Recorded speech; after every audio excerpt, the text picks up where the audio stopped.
आप सभी का स्वागत है मेरे YouTube चैनल धैर्य PCS में। आज हम लोग बहुत ही इंपॉर्टेंट क्वेश्चंस देखते हैं, ठीक है? रेडी?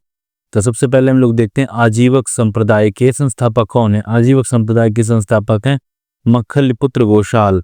आजीवक संप्रदाय के संस्थापक कौन है? तो हम लोग यहाँ पे लिख देते हैं आजीवक संप्रदाय के कौन संस्थापक? मक्खलीपुत्र गोशाल। ऐसे ही घोर अक्रियावादी, घनघोर बैटिंग कौन करता है? वेस्ट इंडीज का पूरन करता है, यानी कि घोर अक्रियावादी कौन है? पूरन कश्यप। तो हम लोग यहाँ पे लिख देंगे घोर अक्रियावादी के कौन है? पूरन कश्यप है। यदृच्छावाद का कौन है? आचार्य अजित केशकामलिन। तो हम लोग खाली आचार्य अजित ही याद रखेंगे, यानी कि यदृच्छावादी कौन है? आचार्य अजित। कोई दिक्कत? फिर भौतिकवादी के कौन है? पकुत कच्चायन। भौतिकवादी कौन है? भौतिकवादी कौन है? पकुत कच्चायन। आजीवक मक्खलीपुत्र गोशाल, घोर पूरन कश्यप, यदृच्छावादी अजित केशकामलिन और भौतिकवादी पकुत कच्चायन। और लास्ट अंतिम कौन सा? अनिश्चयवादी की कौन है? संजय विट्ठलपुत्र। कौन है? अनिश्चयवादी कौन है? संजय विट्ठलपुत्र। तो क्या आप सभी लोग इनके नाम लिख सकते हैं? नहीं लिख सकते हैं तो चलिए एक बार और देख लीजिए। आजीवक संप्रदाय के कौन है? मक्खलीपुत्र गोशाल, ठीक है। घोर के कौन है? पूरन कश्यप। यदृच्छावाद के कौन है? अजित है, आचार्य अजित है। भौतिकवादी के कौन है? पकुत कच्चायन है। अनिश्चयवादी के कौन है? संजय विट्ठलपुत्र, ठीक है। उम्मीद है कि आप सभी लोगों को याद हो गया होगा। अगला हम लोग देखते हैं। अगला क्वेश्चन है कि रानीगंज में कोयले का प्रथम उत्पादन किस वर्ष हुआ? तो 1774 में हुआ। कब हुआ? 1774 में हुआ। रानीगंज में कोयले का प्रथम उत्पादन कब हुआ? 1774 में हुआ। किसके द्वारा हुआ? ईस्ट इंडिया कंपनी के मेसर्स सुमनेर और हिटली के द्वारा हुआ। किसके द्वारा हुआ? मेसर्स सुमनेर और हिटली के द्वारा हुआ, ठीक है। फिर अगला क्वेश्चन है कि राष्ट्रीय कोयला विकास निगम की स्थापना कब हुई? राष्ट्रीय कोयला विकास निगम की स्थापना कब हुई? 1956 में। और 1956 में ही किसकी स्थापना हुई थी? LIC की स्थापना भी हुई थी, ठीक है। तो याद हम लोग रखेंगे। कोयला खदानों का राष्ट्रीयकरण कितने चरणों में संपन्न हुआ? कोयला खदानों का राष्ट्रीयकरण हमारा जो है 2 चरणों में संपन्न हुआ। एक तो 1 मई 1972 और 1 मई 1973, यानी कि कोयला जो खदानों का जो राष्ट्रीयकरण था वो कितने चरणों में संपन्न हुआ? वो आपका 2 चरणों में संपन्न हुआ। एक तो 1 मई 1972 और दूसरा 1 मई 1973, ठीक है। और इसका ठीक है। फिर कोल इंडिया लिमिटेड की स्थापना कब हुई? कोल इंडिया लिमिटेड की स्थापना 1975 में हुई। 1975 में कोल इंडिया लिमिटेड की स्थापना हुई। राष्ट्रीय कोयला विकास निगम की स्थापना कब हुई? 1956 में हुई। और मैंने बताया कि 1956 में ही आपकी LIC की भी स्थापना हुई थी, ठीक है। उसके बाद आपका आता है कि ये तो बहुत ज़्यादा क्वेश्चन इंपॉर्टेंट है। बैंकों के राष्ट्रीयकरण का प्रथम चरण, बैंकों का जो है राष्ट्रीयकरण का जो है प्रथम चरण कब हुआ था? वो 19 जुलाई 1969 को हुआ था।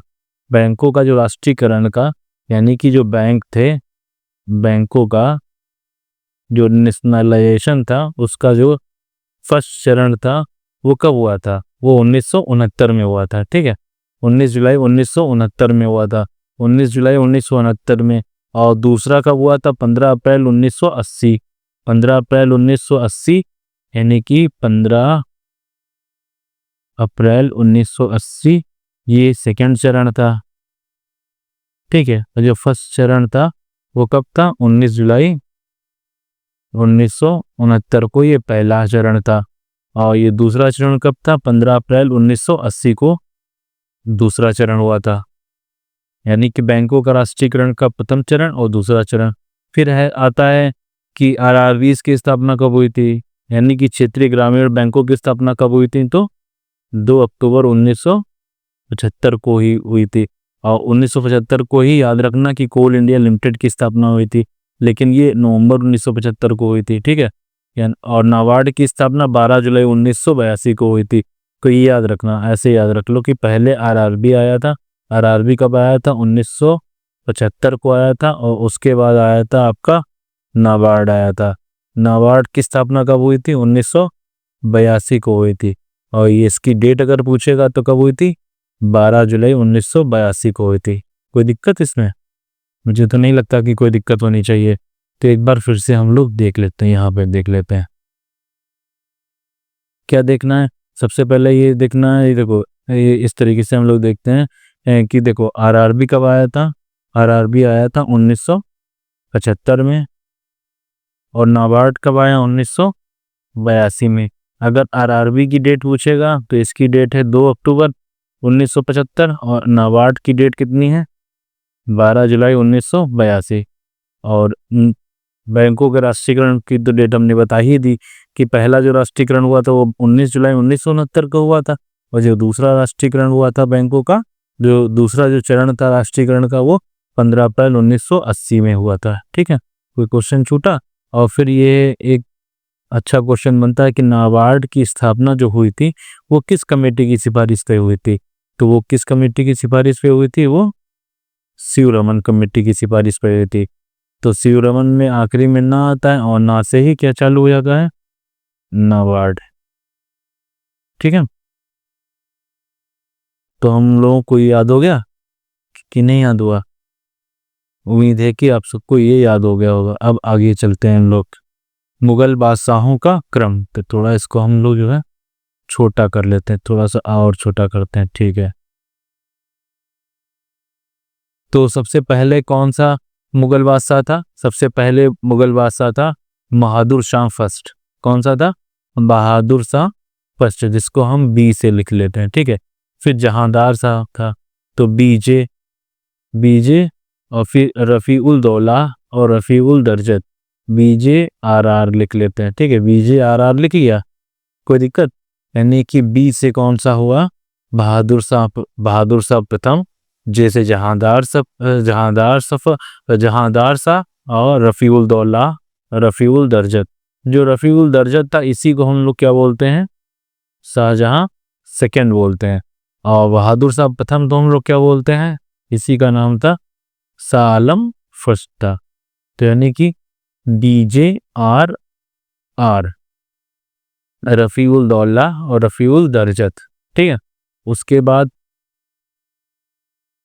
फर्रुख सियार, मोहम्मद शाह रंगीला, अहमद शाह बहादुर और आलमगीर सेकंड। यानी कि हमारा कोड कौन सा बना?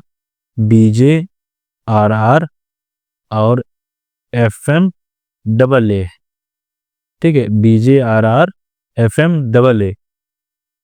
बी से कौन सा था? बहादुर शाह फर्स्ट, जहांदार शाह, रफ़ीउल दौला, रफ़ीउल दर्जत। एफ से कौन सा था? फर्रुख सियार, मोहम्मद शाह रंगीला, अहमद शाह बहादुर और आलमगीर सेकंड। आलमगीर सेकंड के बाद आपका कौन सा आता है? SAB। SAB का मतलब शाह आलम सेकंड, अकबर सेकंड और अंतिम में बहादुर शाह जफर। तो उम्मीद है कि आप सबको याद हो गया होगा। अगर नहीं याद हुआ है तो हम लोग देखते हैं। BJ double R, BJ double R, FM double ए।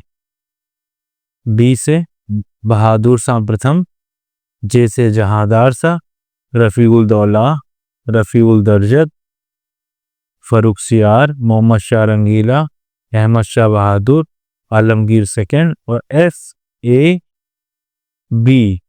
शाह आलम सेकंड, अकबर सेकंड और बहादुर शाह जफर, ठीक है। उसके बाद अगला क्वेश्चन है। तो ये याद हो गया कि नहीं? ये बहुत बार क्वेश्चन पूछा जाता है, इसको आप हल्के में मत लीजिएगा क्वेश्चन, क्योंकि हमने इतनी अच्छे तरीके से आपको बता दिया तो आप ये पता चले कि आप इसको हल्के में लेने लगे। तो इसको खाली इस तरीके से आपको खाली याद रख लेना है, कुछ नहीं करना है आपको। ये देखिए, यानी कि BJ double R, FM double A, SAB। हमने तो सभी को इसी तरीके से याद कर रखा कोड वर्ड से। जिससे कि कभी गलती ना हो। ठीक है, तो आज का वीडियो हम लोग यहीं रखते हैं। उम्मीद है कि आप सभी को वीडियो अच्छा लगा होगा। Thank you very much. अगर अच्छा लगा हो तो चैनल को सब्सक्राइब जरूर कीजिएगा।